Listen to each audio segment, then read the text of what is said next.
Dun, dun, Oh, I love dun, that one. dun, I dun, Dum dun. dum dum dum dum dum dum dum dum dum dum dum dum Or we could do we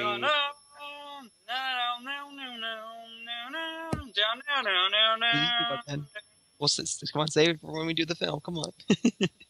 we have all the time in the world. Yeah. You Anyway, really? It doesn't?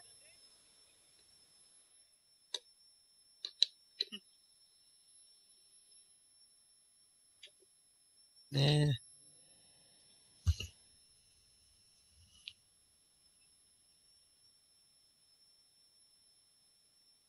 yeah. You know what? If there's one thing the Bond series has taught me, is that never to tell my newlywed wife that we have all the time in the world. It comes back to bite you.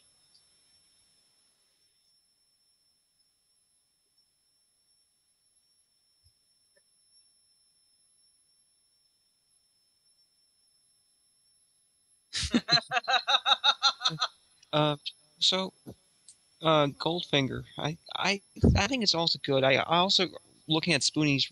I'll Patrick, if you want, I'll send you a link to Spoonie's review of Skyfall because he talks about it. But I think no, it's really minor. It has very few spoilers in it. But I think in a sense that if someone else wants to watch it, they can understand where it came from. But Although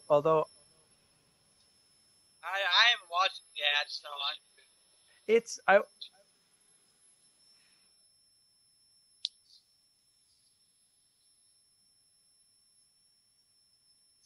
I would I it's only watch Spooner's reviews when I actually have time because they generally last over an hour. yeah, I don't I watch Skyfall review. It's nothing. It's really not special at all. And sometimes I don't like to watch. I mean, if I know the movie's bad, like Twilight, I'll watch it. But I usually don't like to. I don't watch. I don't like to watch people review of movies that I like because I don't want them. I don't. I kind of don't want to change my mind. I don't want them like, oh yeah, that's that. fine. That's fine. So Just a thought. I wouldn't recommend watching his review of it because he brings up some nitpicky things, and then you'll be thinking about while watching it, and then And he criticized himself for it. So, Somebody else does, though. Spoonie, nitpicking? You don't say. hey Patrick, if you still have that Daniel Craig picture with Spoonie's head on, you should. This is when you should put it on your video. You should. Oh, in context, what happened was what happened, guys, is that Patrick took a picture of Daniel Craig when in his speedo from well, what's the movie? Casino Casino Royale. Royale, and he put Spoonie's head on it. And this is in the early days. you know, his swim trunks. Yeah, but still, it's really revealing. And this is Yeah, the early this is when I was young on the forum. Seriously, this was when I just first started out on the forum. People freaked out. Yeah, yeah, join the dark side. But people seriously, the Moses, or Spoonie's brother, I remember the picture. He just kind of what had this. I'll look for it, but it was priceless. And Patrick was embarrassed. I thought it was funny. But I think for me, Goldfinger. What was great about Goldfinger is that I think it was one of the last films where they really didn't rely too much on the Bond gadgets. Like the Bond gadgets served a purpose that wasn't clear. It's like, oh yeah, so Bond's going to use this to, symbolism or foreshadowing, anything like that. It was kind of like they worked. They worked. For example, the Aston Martin's ejection seat. You didn't know how it was going to work exactly. The machine guns, and in fact, it was really great. Great was that the Bond gadgets didn't get Bond out of the situation, and Bond had to rely solely on his wits afterwards to really bring the operation to its success. Right, and I think with especially the Bronson movies, it was like, oh, I can see where he's going to use this gadget. It was kind of a lot of the gadgets seemed like pretty obvious on what they were going to be used for. But yeah, I don't think no one. I don't think certainly me. I didn't expect him to crash the Aston Martin during the chase scene in Goldfinger. Yeah, it was a bit silly too how they nailed Bond. He's shooting at it, shooting at it, shooting at it, and then it's like boink hits the wall. And it's a mirror. It's like okay, wait. How and why do they have mirrors for just a certain occasion?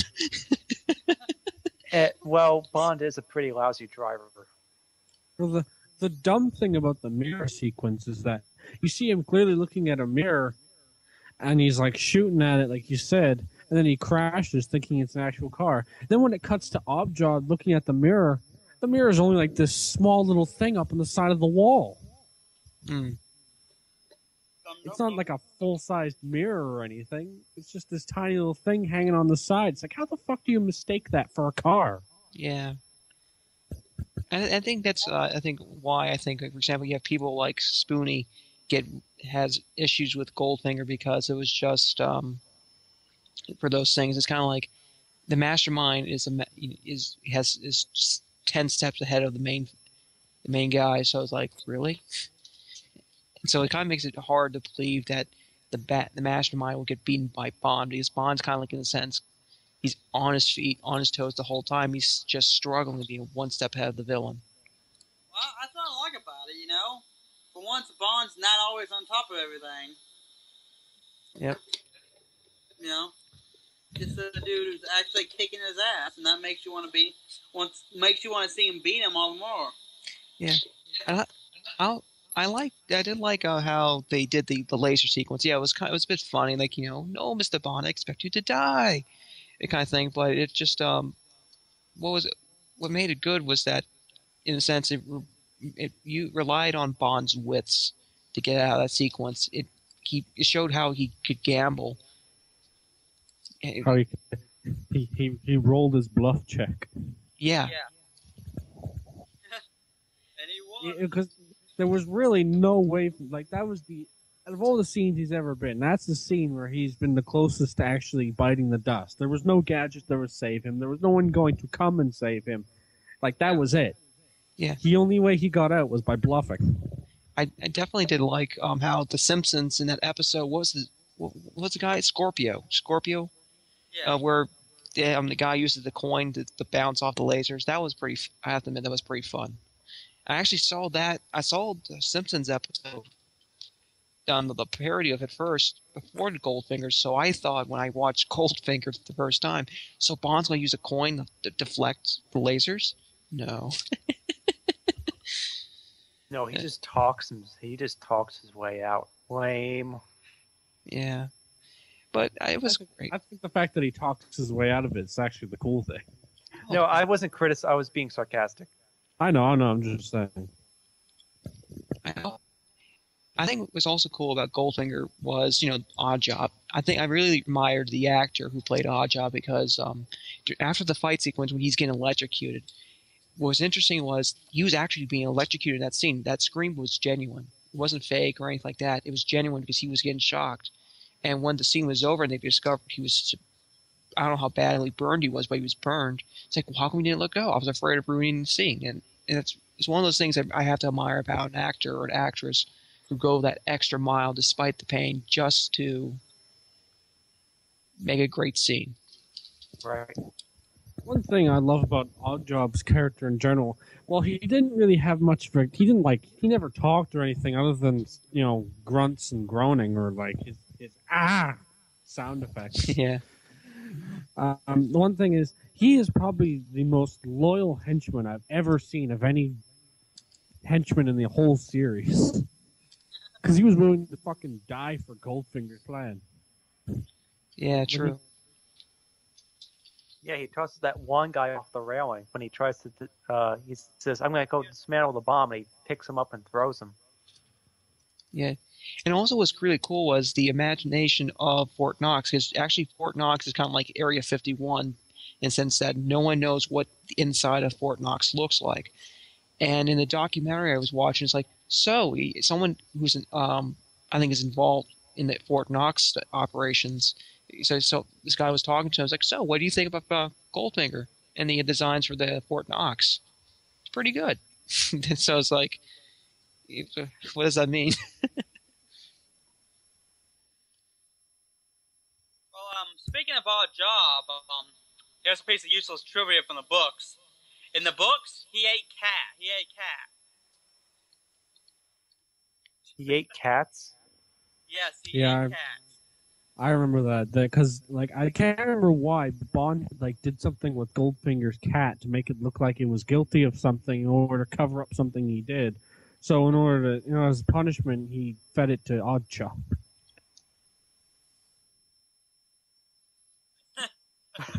Did you? He's so funny. I think that's also the thing with the hat. I think also it's like the signature, like the perk of on the villain. It's no longer now. He can just he's an assassin. He has this perk with him. Where Oddjob has the hat, Jaws has the teeth. In the sense that it was a bit ridiculous, but That I like stupid, that stupid guy from Die Another Day has diamonds in his face. yeah. Yeah. Buy another day. But Let's get to Die Another Day later. yeah. I have a lot to say about that movie. Yeah. When we have booze. I think it was also neat with the scene where I'm a sucker for this when the music is used to the feet do for example where I'm trying to describe it where it is used to time what happens in the sequences. For example, where Goldfinger says Oddjob and he taps his head and you hear the xylophone or the ding sound and you see The ding, him point ding, ding. ding. and he tosses it on the hat and it smashes through on the head, cuts through the head like butter. That was pretty awesome. I like those sequences when if someone uses music, that's how someone should do it. It's like it's timed with the action sequence. It builds up to it. Then there's the famous golf ball crushing scene. Oh yeah, that was good too. Like, here you I believe this is yours. Crunch. Yeah, I think it was also ridiculous. It's just in the sense that what happens to the first Bond girl, like and she gets painted with gold. It's like really, it's kind of like I did it. Well, I always interpret it as Oddjob merely strangled her and then covered her in gold paint as kind of like as a sign or like a calling card or something like that. Yeah, I think it's ridiculous. I did it. It's like especially with the fact is that, especially with Goldfinger planning this really big operation, he really shouldn't be doing anything this risky. Yeah, but who's gonna stop Gold? Except part of course from the Secret Service, but who's gonna? What is it? Are they gonna arrest? Are the Miami police gonna arrest Mr. Goldfinger just because he has gold in his name? Who could it be? Well, there's a guy named Goldfinger here. Well, they never actually show her getting painted. They just show a dead body covered in gold. Well, apparently you can die getting painted entirely by gold if you don't leave a spot in the back of your neck to breathe. Yeah.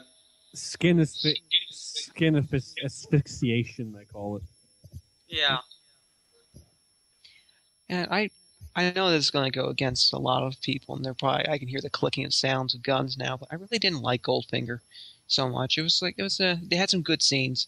I did not like how Goldfinger dies. That was hilarious. He flying around in the jet, shooting it sucks through the window. That was hilarious. This is funny. I like Goldfinger. I wouldn't say he's my favorite villain, but I certainly don't dislike him. Okay. Oh, he was definitely a good villain. He's definitely one of the better ones of the Connery age, though most of the Connery villains, give or take a few, were pretty good. In fact, I would say it's the villain. Oh, we'll get to this later down the line, but the villain I really don't remember at all is the guy from The Spy Who Loved Me. I remember nothing about that guy except that he had webbed hands, he liked the ocean, and then Bond shot him in the balls. And he shot him several times. That was actually one of the most. It's actually one of the most violent deaths in the Bond series, right there. Yeah.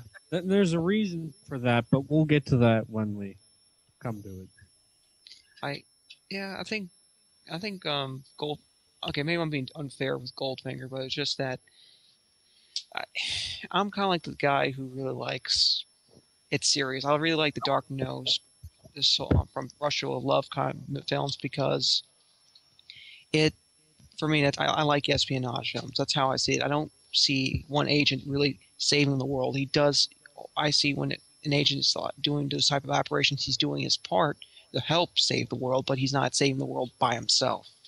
And I think Goldfinger ends up making Bond save the world because, in the sense that by saving the gold, he's saving the world from an economic collapse or impact, destructive impact, because the gold's polluted now.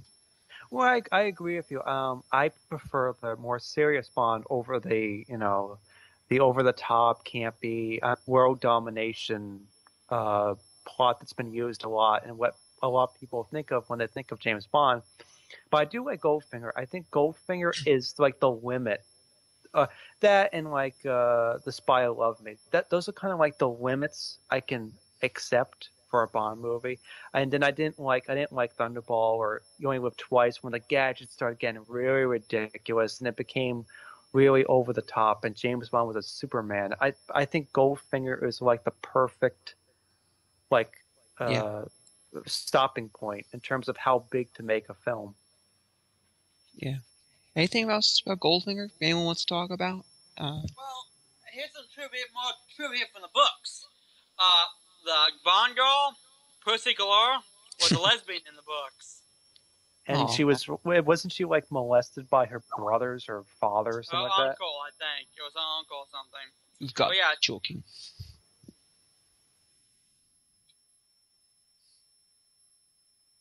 But yeah, she was a lesbian, and not only that, her entire band of airplane pilots were lesbians. And that girl's sister, the second Bond girl that showed up and died shortly after. Yeah. And the books, she was a lesbian too, and she survived up to being captured by Goldfinger. She didn't die. So does this mean that Goldfinger should have been called Friend Zoned? Yeah, pretty much. but yeah.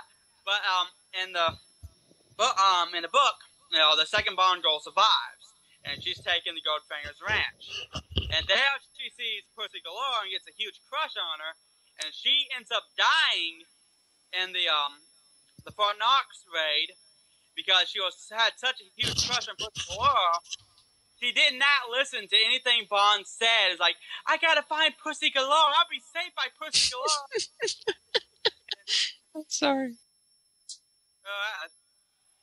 Thank you. I appreciate that. But yeah, he also, dies because he. Oh, go ahead. No, you go. I don't want to change the subject so suddenly. But yeah, like I said, she dies because she has such a huge crush on Pussy Galore that she's like, I gotta get near Pussy Galore. I'll be safe near Pussy Galore. I gotta get my pussy. I gotta have my pussy. Get shot and killed, and that's all. What's that? It seems like she had a better, more tragic death in the film version. She gets killed by Oddjob. The Goldfinger film's way better than the book. Believe me. I just real quickly, I just want to mention the guy in the bathtub in the beginning. Shocking, positively shocking. Oh, that's a dark death. Yeah, my dad's always fucking quoting that line. The shocking line. Yeah, I think it's actually the first film that has first Bond film that has Bond finishing up one operation, then he finally gets into the story's operation. So, where in the first two films you have Dr. No is essentially actually there was no introduction. It's really introduction into the story. From That Spy Who Loved Me, you show Red Grant. Introduction gets into Bond's side of the story, and then Goldfinger, you see Bond in one operation, then introduction, Bond's in the current Bond story, and that's I think it's been like that for most of the Bonds ever since. Right, and an important thing to know about Goldfinger is the use of the Aston Martin, and of course the now famous story that Aston Martin was very hesitant to give them a car, at least one or two cars for the movie, and actually said, "Well, you can have one if you want to. We can give you one if you pay for it." And then eventually, I think they convinced him to give him at least 2 cars to work with.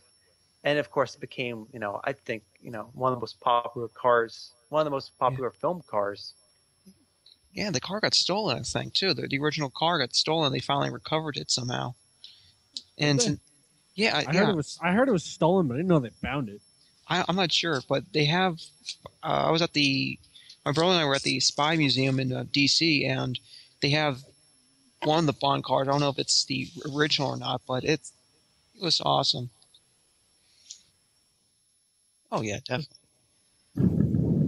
Because I remember hearing that when they sold the Aston Martins or one of them in an auction. Yeah. And the one guy who bought it, he reported it getting stolen and not knowing where it went. Oof. Okay, be right back.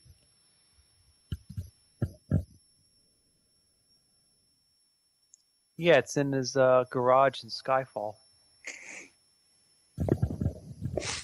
The old school Aston Martin that appeared in Casino Royale. I have to tell you that when the Aston showed up in Skyfall, it was a great a great response by the audience in the theater. It was like gasp and then a huge wave of applause, like the Aston's back.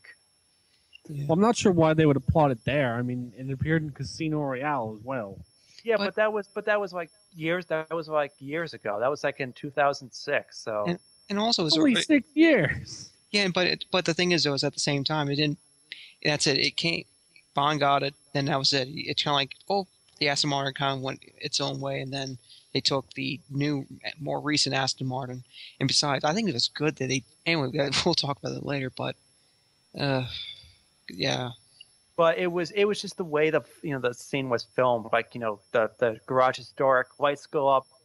Flourish of horns. There it is, and it was a big surprise for. And the Bond theme was playing. Yeah, and the Bond theme was playing. There's bongos. But I think also the one thing I didn't really get about I thought that was a really big thing that they had to rely on was the knockout gas. It was supposed to be poison gas, but they relied on the knockout gas. When Pussy Galore uses the knockout gas to knock out everyone instead of killing them. I thought that was a pretty big... Okay, maybe that could work because, the potency of the gases, each gas is different, etc. So I kind of, looking back on, that could have been funny. It's like, you smell anything funny? And then, it just, yeah, that's about it. And then they try the operation. Like, why is everyone not unconscious? Why are they not dead? Not to mention that they had the CIA had to tell everyone at Fort Knox and at the military base and in the town, okay, when planes fly over, just drop to the ground. Like, how would they know what plane that was going to, like, what if they had accidentally all fallen down to the wrong plane and then the real one comes along and thinking, what the fuck? Well, I think they would know when it's like 7 or 8 planes that are the same model flying in formation. I think that's when they would know it's the right plane. And also, for most of the movie, in its defense, it's like the CIA didn't really know what was exactly going on, how Goldfinger was going to do it. So I could see that not being taken by surprise. But I think it was just the gas switch was very questionable because anyway, it just, I don't know, because you change things because the poison gas, knockout gas have they're different in the sense that thickness, timing. And it would have been funny if it was a windy day. It's like the gas is going 10 miles this way, and you see those guys get knocked out instead of the people on the ground. God damn it.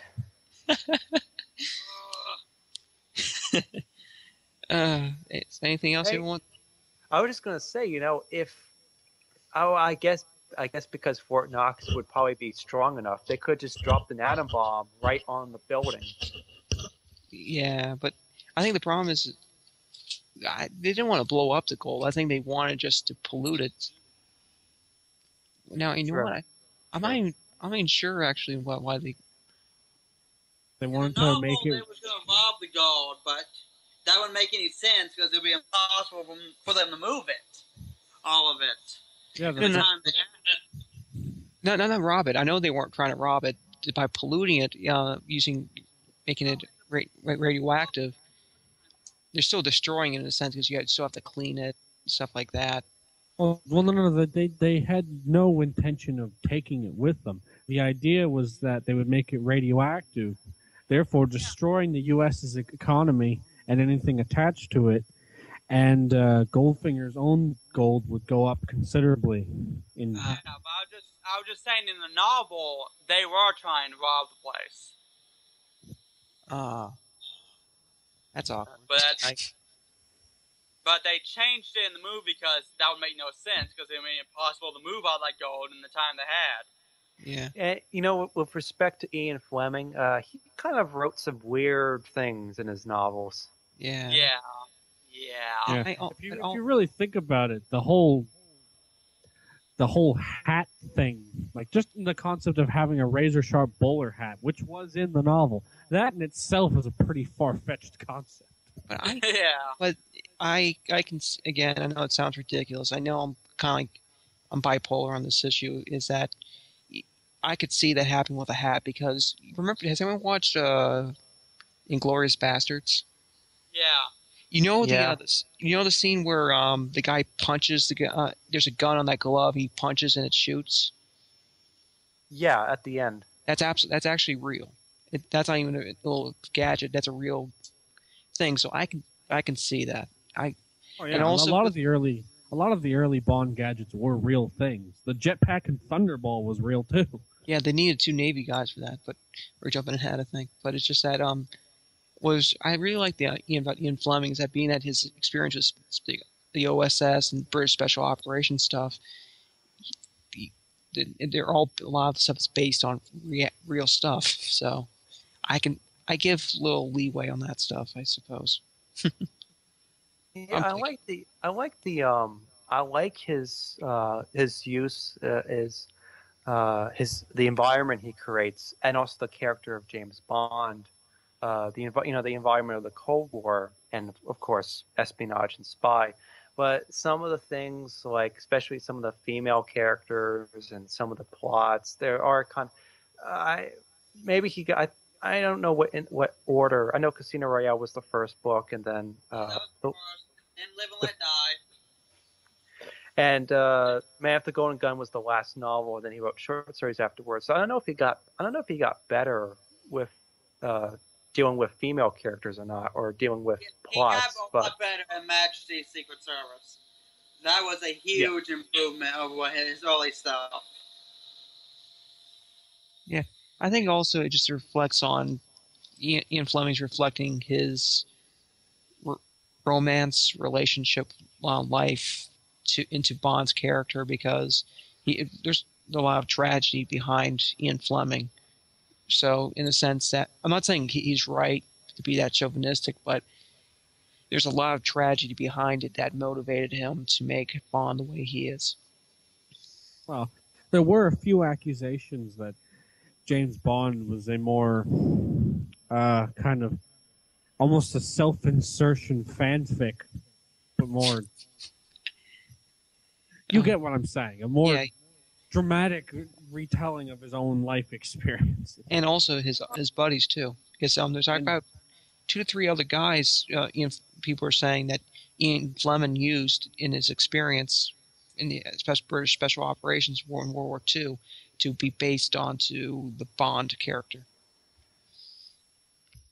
So it isn't just Ian Fleming; it's also about a couple other people that he uses for the basis of Bond. There's actually real published Ian Fleming fan fiction out there.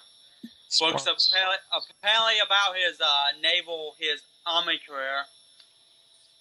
Wait, I'm serious. They exist. No, I believe you. Yeah, the British Navy was going like, why is he doing this? Why is he doing this to us? Does he really need to play a card game against the Nazis? Really? Nazis didn't show up until actually, when did they show up? I forget. They showed up in Moonraker. Yeah, that's it. I knew there was in one. Oh yeah, And well then I'm just talking about his own World War II experience because Casino Royale they switched it from Nazis to the Soviets. Nazis. yeah. You want to talk about Damn Thunderball now? Nancy. Then he shouts right now. Then he strikes like Yeah. thunderball. I actually That have was a good one. That was a good I one. have I have absolutely nothing to say about Thunderball because I have not watched Thunderball. So I'll be right back. Okay. You I like fiend! Thunderball. You bastard! That was, I don't have much to say about it, but I liked it. it was starting to be. I think it was a film that really it was trying to outdo Goldfinger in gadgets and story wise. And Yeah. but on the bright side, no, actually, you know what? That's not true. But it, I didn't like how they were trying to use the atomic bomb to blow up. I think Florida, or parts of Florida. I didn't like that. I really dig the extortion as part of the story, but that was about it. I did like how the plan and so forth to get the guy in, to get the two bombs, and I liked the build up where it became a leak in the British nuclear armed forces, and then it became a worldwide issue because now it's the United States was a target. So it was cool, and I also didn't. I like that it's like if these atomic bombs go off, it's going to cause a nuclear war to happen. It wasn't like that. It was a nuclear terrorism effort. Well, the risk of the nuclear war happening, that wasn't so much in this movie, more later ones. This one, it was just, a city getting blown up. Yeah. Yeah. Another thing I like about this movie is that Bond's a spy through most of it. He spends most of the movie investigating where these bombs are. He's not he's not a Superman yet. Yeah, I don't know. Yeah, true. And Yeah, they didn't quite up the gadgets on this one just yet. I'd still say it's on the same level as Goldfinger. I mean, sure, Yeah. they had a jetpack, but They only showed up like 2 minutes.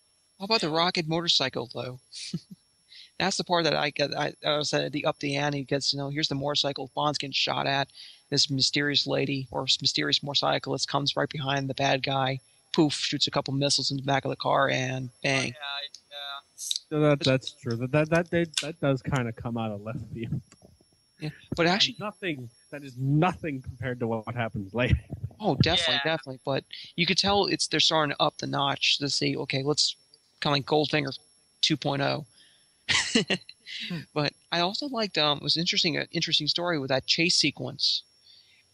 Something happened. I don't know if the guy got thrown out of the car or he's supposed to jump out of the car, something like that. But something did not go right, and miraculously, after the guy got thrown out of the car or jumped out of the car, he lived. He actually didn't get injured at all. He was kind of like the grass or whatever crop that was alongside the road saved him. It's often the landing.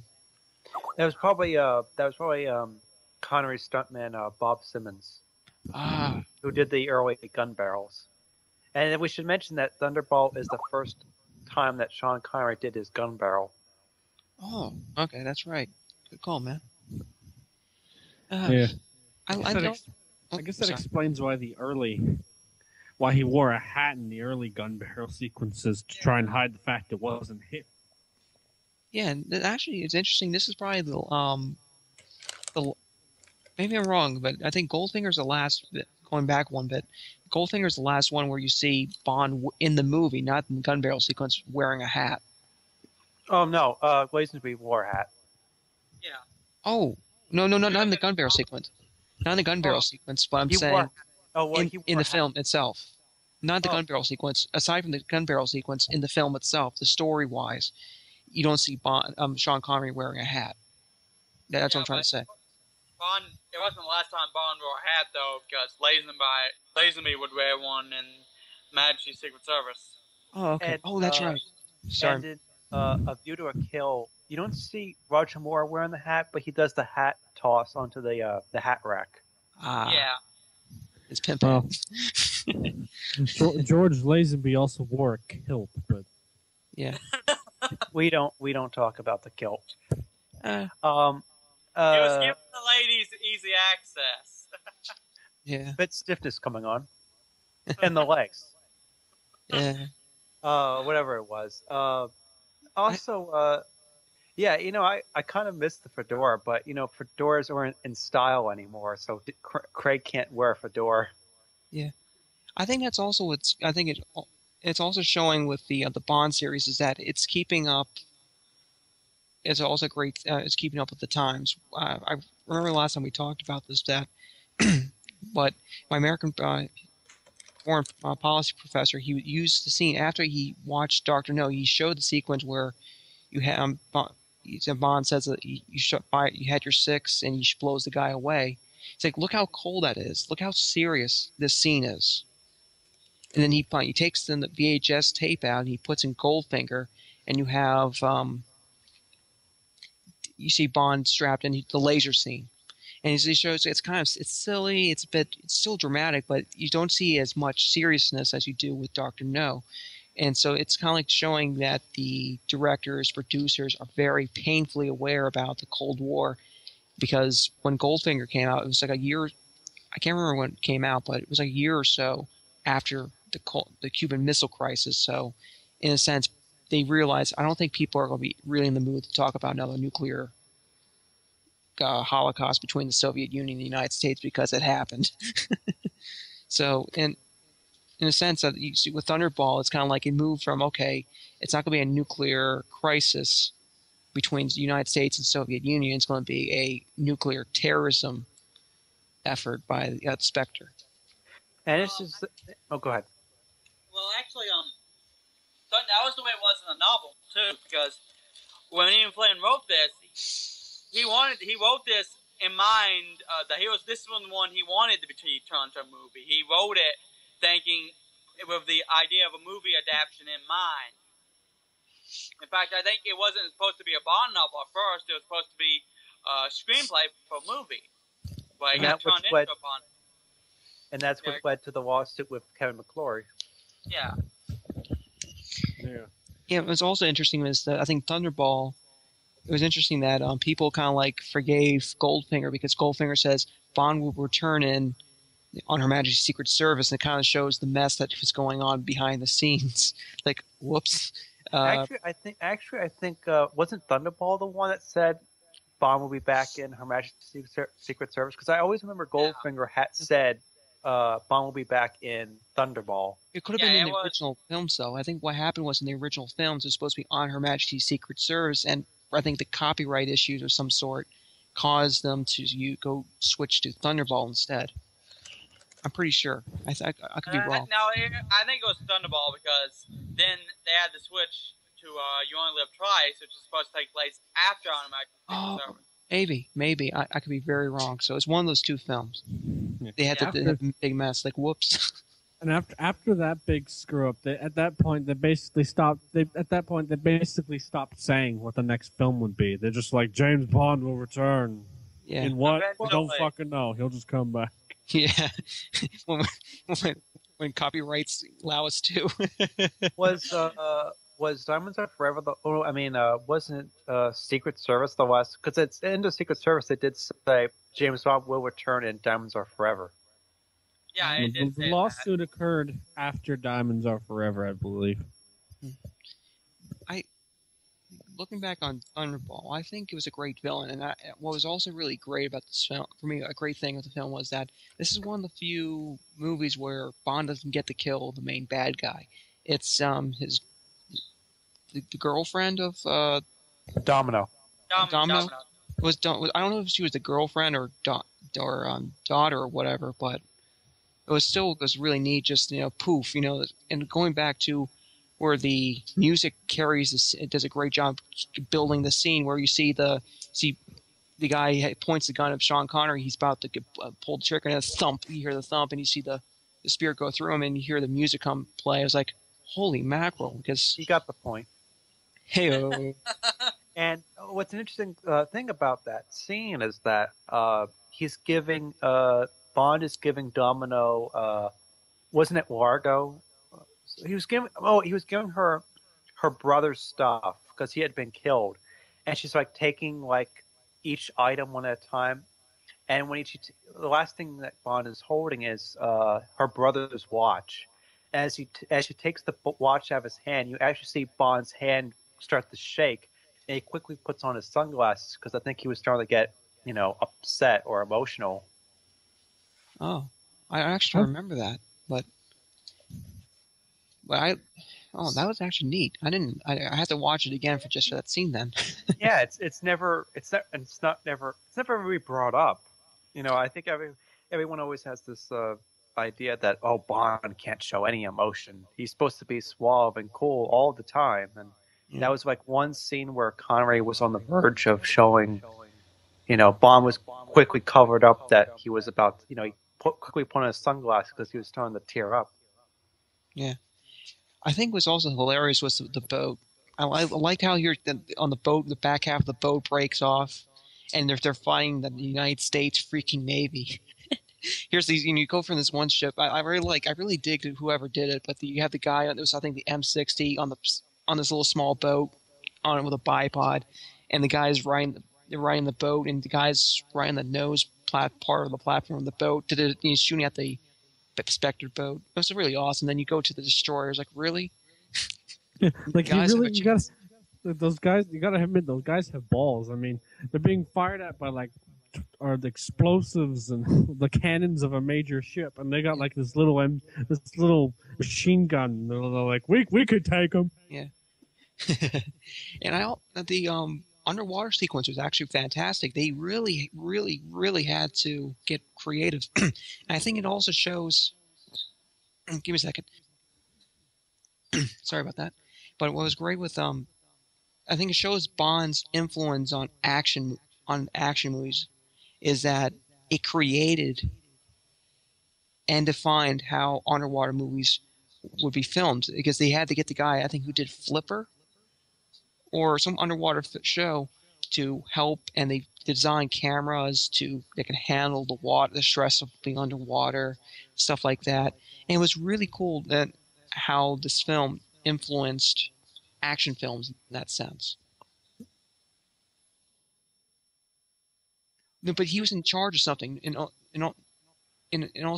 either the cameraman or either his helping out with reducing technology necessary to do film underwater because the last fight sequence was, although a little ridiculous because here's this big boat that shoots kind of like harpoons at people. It was ridiculous, but at the same time it was really impressive. You had these guys fighting. It was really actually a very gory scene. You see this. I remember in one of the scenes, you had this guy's harpoon's gone through this guy's arm. Like that looked really painful.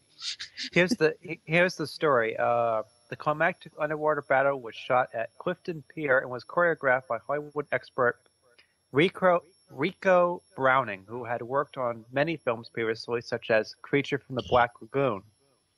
He was responsible for staging of the cave sequence and the battle scenes beneath the disco Volten, but whatever, disco place, and called in a special team of divers who posed as those engaged in the onslaught.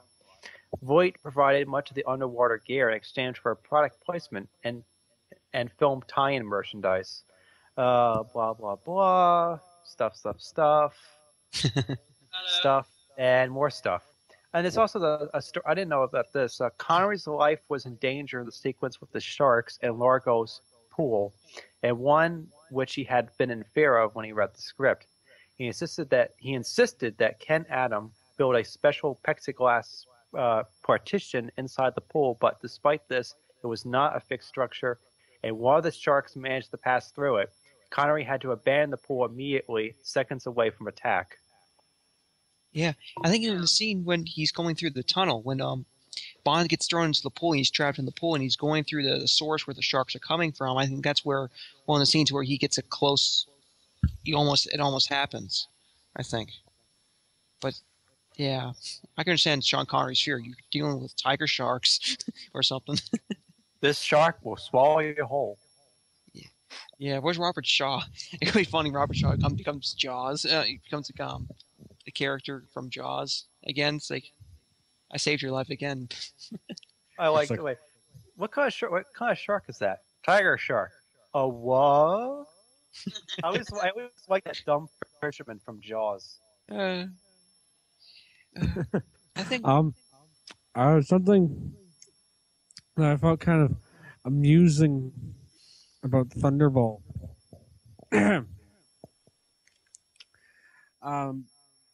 When they were,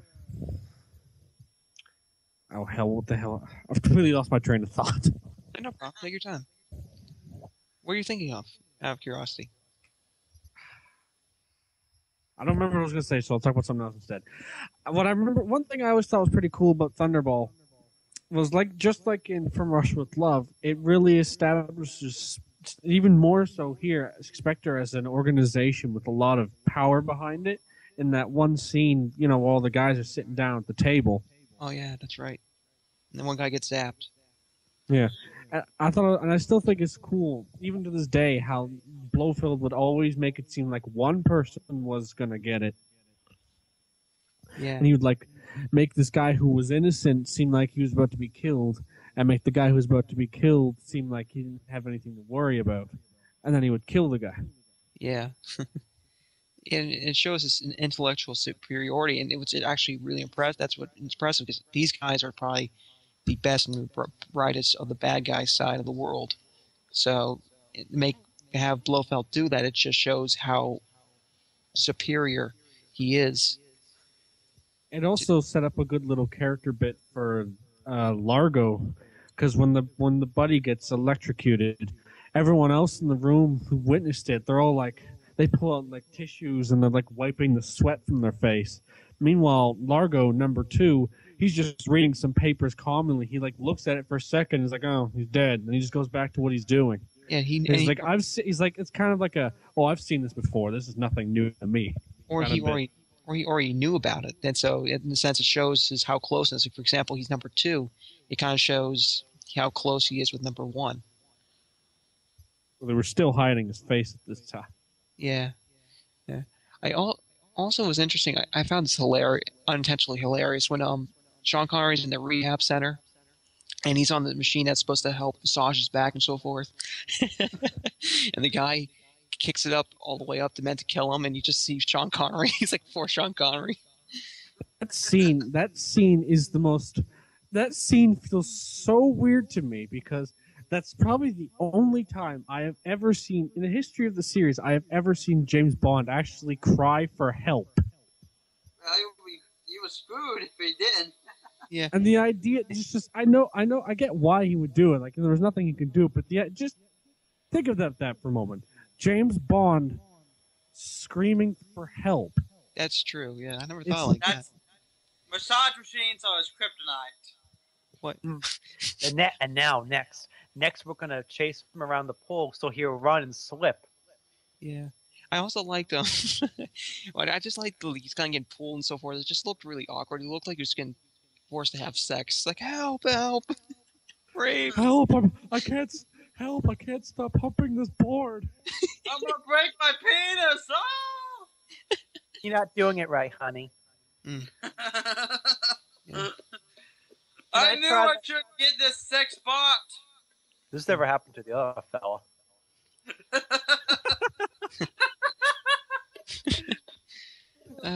So anything else about the last thing I can really say about the film was I really like the ending where you see Sean Connery or James Bond pulls the emergency balloon, and you have the B-17, which is also a real thing, grabs it and you pulls Sean Connery and the lady out of the lifeboat, and so that's the end of the film. So that was a stylish way to end the film.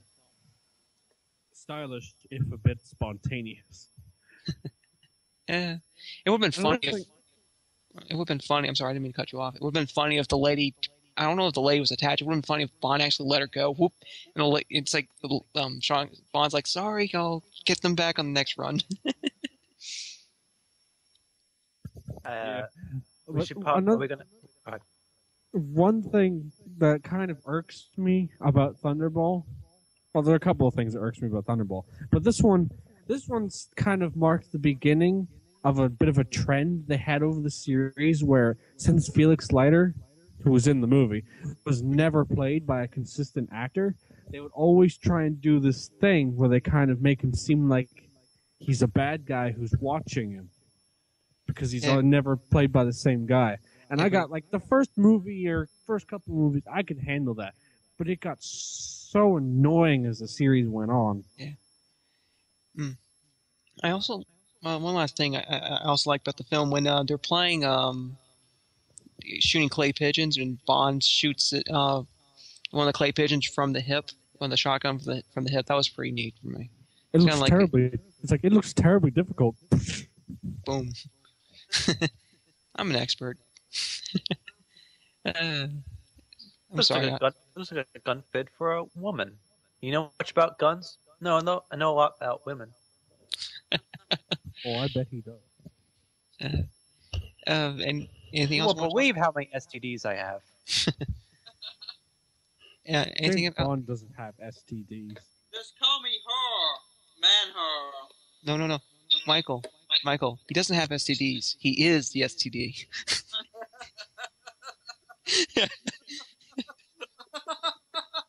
He's the reason. He's the reason for the widespread of STDs. Ooh. Sean Connery would not appreciate that. Well, He's got his money in his golf. I don't care. there's a reason why he can never stay with just one woman. You want to move on to the next film, guys? Yeah, I'm good.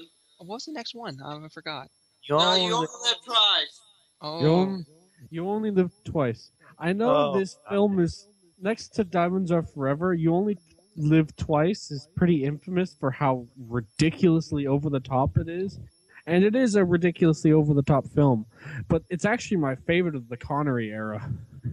that's cool. Really? Really? Yeah. Explain yourself. Explain heretic.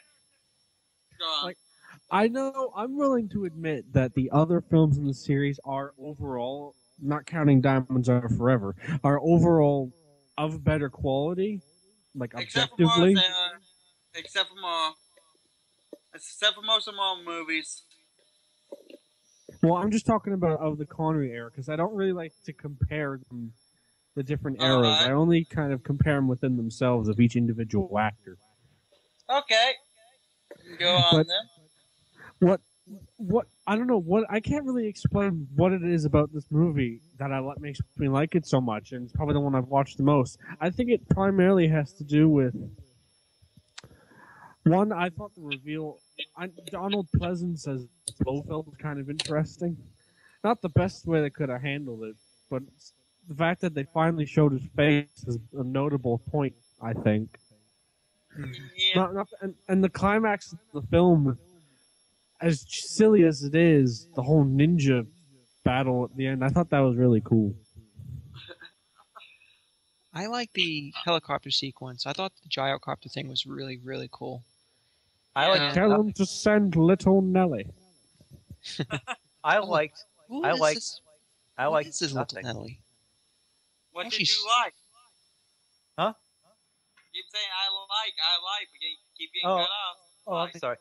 I like nothing. I think the only thing. Okay, I liked John Barry's music, and that's it. Oh, and Ken Adams and some of Ken Adams' sets, but that's it. I don't like anything about this movie. And Okay. I thought it was alright. It's nothing special to me. That's what I said. I realized, like, objectively, it's really not that good of a movie. But there's just something about it. I can't really just describe it. That just makes me keep on watching it over and over. It's again. fun. It's fun. Oh. It has It's a fun and very- ridiculous. It's a very sit back and relax kind of Bond film. And also it's fun. It's funny. It's fun. It has fun, and also it's like yes, we know it's ridiculous, and what it does is it still plays it serious though, in the sense that yes, we know it's a bit ridiculous that there's a volcanic base here. I think it was Volcano Lair. I could be wrong, but maybe I think Ian Fleming did base it off something real like that. I don't know. They I like the in V2 rock. the novel, his lair was a castle on Yeah, the side of the Japanese ocean. castle. But Yeah, the problem Japanese was castle. the problem is when they went to Japan looking for a castle, they realized they don't have castles on the oceans in Japan. Yeah. Wrong medieval era, man. But they could have used No. like what are those things called? Those giant buildings they have in Japan. I forgot what they're called. Pagodas? I'm Is that not what sure. they're called? I'm not sure, unfortunately. They could have used the pagoda, but you really got a question. It's like, okay, they don't have a castle, so maybe we could just build one. That's not that unreasonable. But no, they decide to jump the fucking shark and make a bloody volcano lair. Yeah, true. Welcome to my underground volcano lair. This was Like, actually really, what happened? What? There was such a huge leap. Like in Thunderball, the villain's lair is a mansion on the side of the ocean. Not that unreasonable. There's the boat where that splits into two, but not that difficult to understand. How do you go from a mansion on the side of the ocean to a fucking volcano? yeah. I think, and also what bothered me about the film was that once the self-destruct sequence happened, you don't see the Soviet or the American astronauts get out of there. So it's kind of like implied, did Bond really succeed with his operation? He did stop Spectre, but he succeed in rescuing the astronauts in the lair? Because I know there's a couple of scenes where you see, actually, you know what, thinking about it, I don't even know if Sean Connery encounters the Soviet astronauts. He just encounters the American ones. So it's kind of like a dig at the Soviets again. Screw the Soviets. America, fuck yeah. Yeah. The interesting things about You Only Live Twice that I find is all the little kind of the behind the scenes and also the later connections, like the woman in bed with Bond in the pre-title sequence. Made an appearance to Casino Royale. That one of the British police officers that comes into the room, the one that says, He's dead, Jim. the one who says, at least he died on the job. He later played one of the Masters in Doctor Who, and Anthony Annley. Which one? Anthony Annley, the guy who played in the 80s. Oh, yeah, the one who was the 4th Doctor one up to the 7th. Yeah, that's him. Yeah. I also, looking at it, I think it was a bit silly. It was funny how Bond was trying to investigate through the whole thing. It's like the part that really, I think, one of the biggest flaws of the film was the Bond villainess, where she's kind of like Bond finally gets captured after the big chase throughout this factory or dock. He finally gets captured. They have Bond tied to a chair. She's about to torture him. She charms him. He charms her. They do it. And the next thing you know, they're on a plane. Then she decides, "Oh, I'm gonna kill you anyways." Poof! Here's this big freaking board that traps him. Yeah, his arms. really overly complicated way of killing him. Just shoot him. He's right.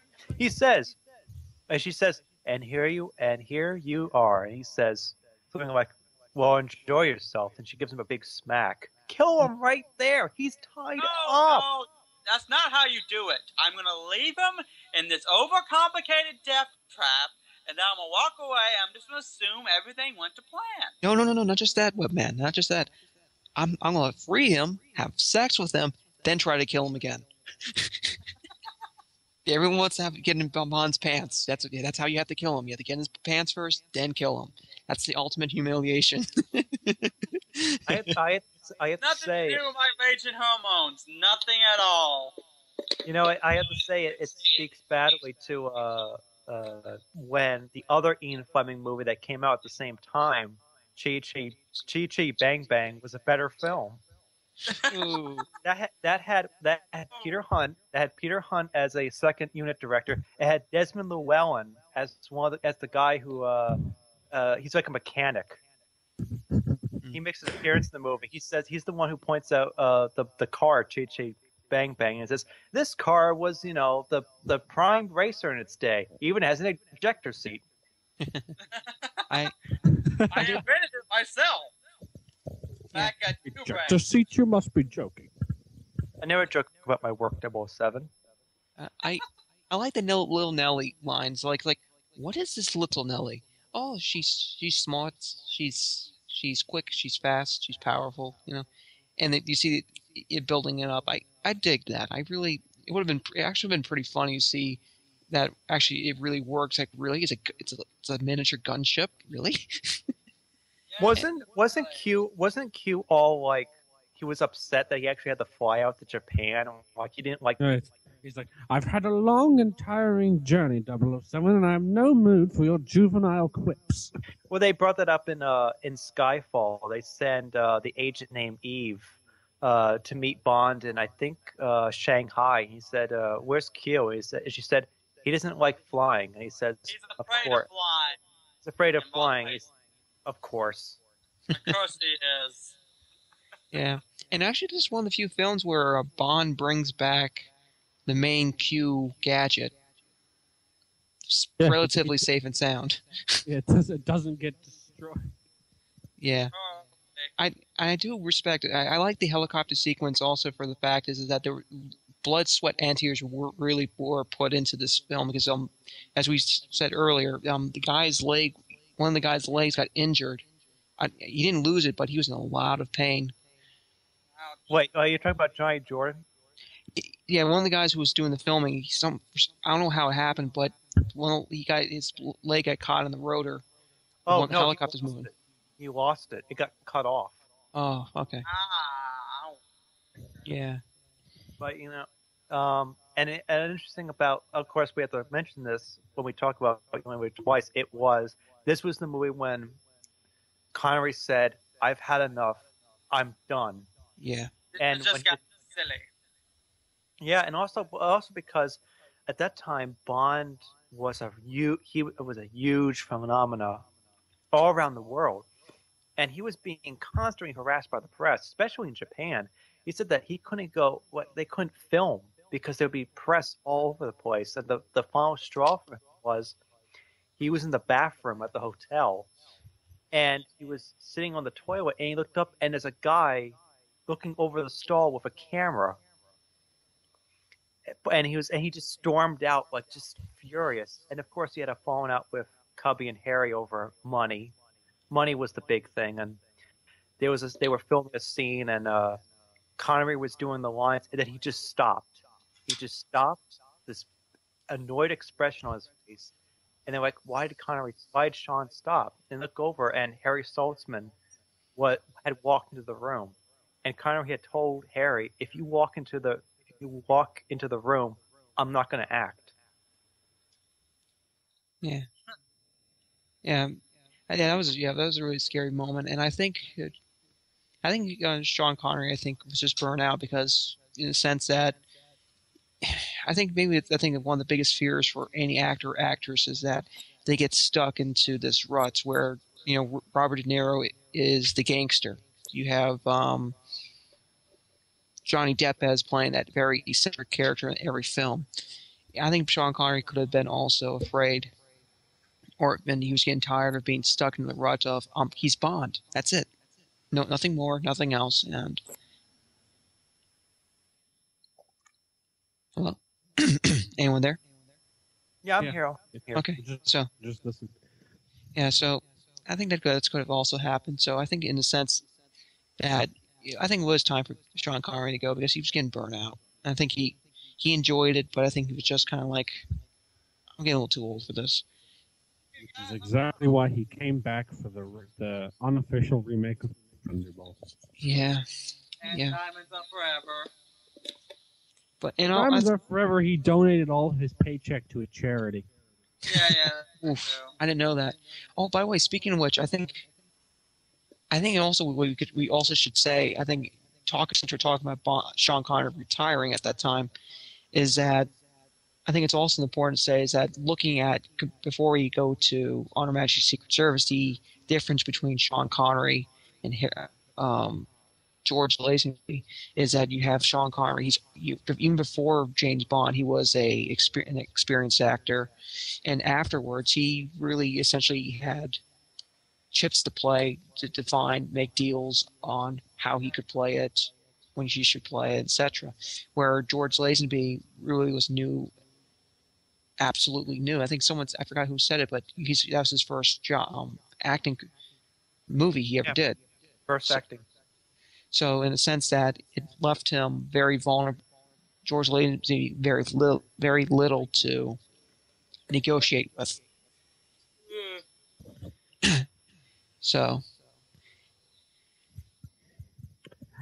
What was I going to say? The funny thing about Sean Connery in his role as James Bond, overall, I think he did a good job for the most part, but I think all of us can basically agree he was really phoning it in near the end of his career as Bond. Definitely. I think, especially in Diamonds Are Forever's case, that should have been Diamonds Are Forever, aka Sean Connery sleepwalking. Yeah, and two gay hitmen trying to kill him. Yeah. You know what they say? You know what they say, Mr. Kidd? Try and try again, Mr. Win. Oh wait, at first you don't succeed. At first you don't succeed, Mr. Kidd. Try again, Mr. Win. And then they walk away. What the fuck were they thinking when they came up with those characters? Seriously. Yeah. One of the things I hate about that movie is that they have so many opportunities to kill Bond, and they don't do anything. It's like, really? Oh, we're just leaving. Okay. In a coffin to burn. So I know we're kind of skipping over Lazenby. We can always come back to him, but I really have to say something about Diamonds Are Forever. I'm sorry, it's such a bad movie. It sucked. It sucked. That's all we need to say. Diamonds Are Forever. Here's the sum up. The novel is so much better in every way possible. Yeah, it was stupid. I think it was the part with that was really bad was that the actress, the Bond girl of that movie was an airhead. Because she was supposed to be this professional thief, or she was part of an organization of thieves, and she was an airhead essentially. It's like, really? And she dated George Lazenby for a bit. Oof. Before that movie, before, but she did. What was it? What's her name? Joe St. John. And the original. I was just gonna say real quick. The original intention of the script, even after Lazenby had resigned from the role, was that it was going to continue it was going to be a revenge movie, and an angle that they were going to play on was that Joe St. John's character, Tiffany Case, who was the diamond smuggler, she was going to have someone close to her also killed, so she was like damaged goods. So she was kind of close to Bond, and that they both lost someone that they really liked, someone that they loved. And that came back in Quantum of Solace. Yeah. And that would have been an interesting angle to play, but no, she's the dumb, blonde American. Keep laying on that. She was like in the novel, wasn't she? The damaged goods in the novel, too? I didn't read the novel. I think she was. I think she was a redhead, not a blonde. Yeah, she was redhead. She was redhead in the movie. I think also it was a bit funny, unintentionally funny, was when Sean Connery's pretending to make out with someone. He's been making out with himself, kind of thing. That was knowing James Bond, he probably could have found a random passerby for about 5 minutes. Yeah. I got my tongue down your throat for about 5 minutes. Do you mind? Yeah. It was Las Vegas. I did like. I'm sorry, you can go. No, go ahead. I did like, in all fairness, the fight with the Peter Frank character, the bad guy. The elevator fight scene. That was the only part of the movie that I liked. Yeah, I liked how it made Bond human in the sense that when he backed up and pulled back for the first punch and didn't get surprised, he actually breaks the window. That was pretty neat. I thought it was a great way. It's like Bond's not always. Bond makes mistakes, so it's like that. Yeah. So it was when neat. He accidentally breaks the window with his elbow, he has a brief expression of "whoops." Yep. Shit. Yeah, and it was a good fight sequence. I think it was a bit. It was also nice that just that and see that Bond fights dirty. He doesn't care about honor or stuff like that. He uses anything at his disposal to make sure the guy is dead or handled. And with using the fire extinguisher was a bit hilarious. Can we all agree that Charles Gray was the shittiest Blofeld? Blofeld in drag. Oh my god. Yeah. I mean, And it's shame- you go from Telly Savalas to Charles Gray. But I have to admit, it's a shame though is Charles Gray did a good job as the brother. What's his brother's name for Sherlock Holmes? What's His name. his name? I forgot his I name. could never get over the fact Blofeld had Mycroft. hair. There we go. He did a good job. The thing is, though, what the shame was Charles Gray did a good job as Mycroft Holmes in the Granada Sherlock Holmes series. He's a great actor. It's just that the script didn't do a good job. Hello, That Mr. that Bond. wasn't even Charles Gray's first appearance in the Bond series. He also played a brief role in You Only Live Twice, Yeah, where he that's was right, killed that's off. That's right. Yeah. Wasn't he the guy who said, now that was stirred, not shaken, right? Was that him? I'm not sure. His British contact? Yeah, that was him. Yeah. He was the guy who in You Only Live Twice. He walked around on like the crutches or something. Yeah, he had only one leg. He had only one real leg. And Oh, I really like that scene where Sean Connery was making sure he wasn't a fake by smacking where his fake leg was supposed to be. It was a fake leg just to make sure. Yeah, I liked him. I you know what? Honestly, if you hadn't told me that, I would have never put the two and two actors together because they're completely different. His Blofeld is like really campy and gay. We're like, oh, good evening, Mr. Bond. Yeah, I guess Also kind of you hit the wrong. also You kind shot of- How the are you doing, Mr. Bond? it was also kind of inconsistent with his previous character because his previous in the movie before that, on Her Majesty's Secret Service, they play off Blofeld as this guy who's a scientist. He's like really knows about science and bioorganics, all that crap, right? He was Bond's but then- equal, both physically and mentally. That's and, what I like. and when, but in Diamonds Are Forever, when he's trying to explain his plan to Bond involving the satellite laser, he's all like, "Science was never my strong point," and that's basically the moment where I threw my hands in the air, like, "Okay, this is bullshit." Yeah, it was slap in the face for the Bond fans. Yeah. It wasn't even a It's change. the absolute worst finale I've ever seen to a story arc in any film series. He gets What's shot in a little side, then knocked around a little bit. You don't even see him. You don't even see him die. He just kind of they cut away from his little escape submarine shit. It's not even like I refreshed my memory because it's been a long time since I've seen the movie. But do they even show his submarine getting away? I don't think No. they do. No, they No, just yeah, kind of just Bond pulls it out of the water with a crane and he whacks it against the control room a couple of times, and that's it. You never even know if he died or not.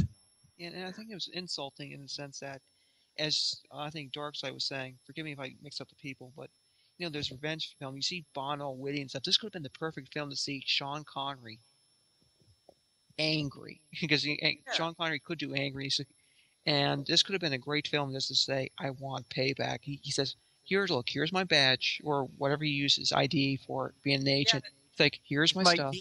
Here's my Universal Exports business card.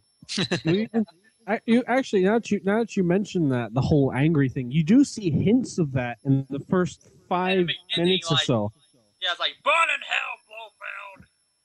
where Yeah. he goes to this one girl, and you think he's about to seduce her, when he let's just get something off your chest. You think he's about to take her bra off and start making out with her, but no, he takes it out and starts choking her. Oh, yeah, that's right. That's right. Like that's the one scene where you actually get some kind of idea that he's fucking pissed off. His wife's dead. Yeah, And here's the reason why they didn't go for the revenge plot. It's because Her Majesty's Secret Service never happened, and we're going to pretend it never happened for the next 3 decades. until Christopher Nolan acknowledges it and says it's his favorite movie. Thank you, Chris Nolan. Vindication. Loyalty. Well, there was also the opening scene in For Your Eyes Only, which was I think was a much better way of handling That's right. Blofeld's death. And the mention in The Spy Who Loved Me. Yeah, but up to from Diamonds Are Forever up to the Man with Golden Gun, they never mention her. She doesn't exist. Yep. And kind of she still doesn't. You know, that whole And movie there was is- also a passing reference to it in License to Kill, where he's Yeah. at Felix's wedding, and she's like, well, and Felix's wife is like, well, maybe you'll be the next one in line to get married, and he just kind of, he doesn't say anything, he just kind of gives her a half-hearted smile and walks away, and she's like, did I say something? It's like, did I say something wrong? And Felix was like, he was a married man once. Yeah, and I know of course I know all those references. The Spy Who Loved Me, For Your Eyes Only, and of course License to Kill. I'm actually talking more like outside of the films and like just how the treatment of Majesties and like the promotion of the Bond series. It's like, you know, Connery, Moore, Bronson, and those two other guys. Yeah, I saw that commercial you were talking about. They showed it. They give a quick little flip of five, or not five. Yeah, it was. They show every actor but Lazenby basically, and a quick little flash. The only time it was for the Blu-rays, and the only time you see Lazenby, you see a quick clip of his gun barrel because it shows the gun like it's like Connery, Lazenby, Moore, Dalton, Bronson, Craig, and then it shows all their like gun barrels at the very beginning of the clip. That's the only time. Does someone have that gift on the forums? And on the forum, someone has that. I think someone has a that gift. was for the documentary. Ah, gotcha. It was basically like imagine the gun barrel moves from the right side of the screen to the left side of the screen. So it moves a little bit, it's Connery. Moves a little bit, it's Lazenby. Moves a little bit, it's Moore. Moves a little bit, it's Dalton. Moves a little bit, it's et cetera, et cetera. And for the documentary, they did the 6-man gun barrel. Yeah. Well, in the commercial for the DVD collection, they do show Lazenby. I remember seeing him for the DVD collection, not the Blu-ray. Oh yeah. In a sense, since we're running out of time, Patrick has to get going. I'm not sure how much more time he has, but where would you place Sean Connery amongst all the Bonds? Well, I don't really like to rate them. I think they each do something. They're each good at their own individual thing. Mm-hmm. But you can't deny his iconic value. Yeah, he was the first. He set the stage. His performance is the one that everyone based their performance on. You know, it's a different way of it, but yeah, go ahead. No, go ahead. No, go ahead. I'm just saying, he was the first, and he's the one that everyone who's played Bond after us, they looked at Sean Connery, like, well, I'm gonna try to do some of his, and then I add my own little touch to it. What do you think, Darkside? I like, of course, you know, Connery, of course, was the original, and I like one of the first 3 movies, and he does a great job in those first 3 movies. But I'm a little bit more unfair. I'm a little bit more fair to the other actors. I judge them on their own performances. Yeah, and I that's what I do too. And I don't hold Connery in this holy place. And I like Gene Siskel was very harsh on the other actors. So, like, you know, Sean Connery was the best. Everyone else or nothing, basically. Yeah, that's kind of like Rod Ebert was like in his review of Casino Royale. Like, I'm done arguing who's the best Bond. Sean Connery was the first. He was the first one to plant the flag, and that's it. I think was the quote. In the special in which it was a Bond special from like 1983, when Siskel and Ebert did this special. Ebert's more fair. He was a bit more fair to Roger Moore. Siskel was, you know, like Lazenby is a non-entity. All he is now is an answer to a trivia question, and Roger Moore is a dandy. He doesn't get his hands dirty. You know, Sean Connery did it best. Everyone else is stunk. And he was harsh on Timothy Dalton. He called him a mouse. Cisco was weird. Yeah, he said Bond looks mousy. For me, Sean Connery is a great. He is a great Bond. I think the unfortunate part was that he played the game too long. I think he should have spoke his mind. Maybe I'm wrong. I don't know what happened, but maybe it was a breaking point during the filming. But he should have said, "I'm done with after Thunderball," because he was burnt out. And I think, and the shame of it was though he didn't stick with that decision. So with Diamonds Are Forever, Never Say Never, the other film that should never be mentioned. It doesn't exist. Yeah, but it's just in a sense that he did a great job. I think the problem was that he didn't do a good job keeping to his decision. I'm done. Yeah, and here's the advantage that Roger Moore has over Sean Connery. Roger Moore starred in a lot of really shitty movies, but he always brought his he always brought his game on. He always brought his game movie. When Roger Moore. Yeah, well, like when Sean Connery's in a movie and he doesn't like it, you can really tell he's not having a good time. I mean, I always say that it's not Moore's fault it sucked. It was the director and the screenwriters. Moore's trying at the very least. He's always trying, but he always has nothing good to work with most of the time.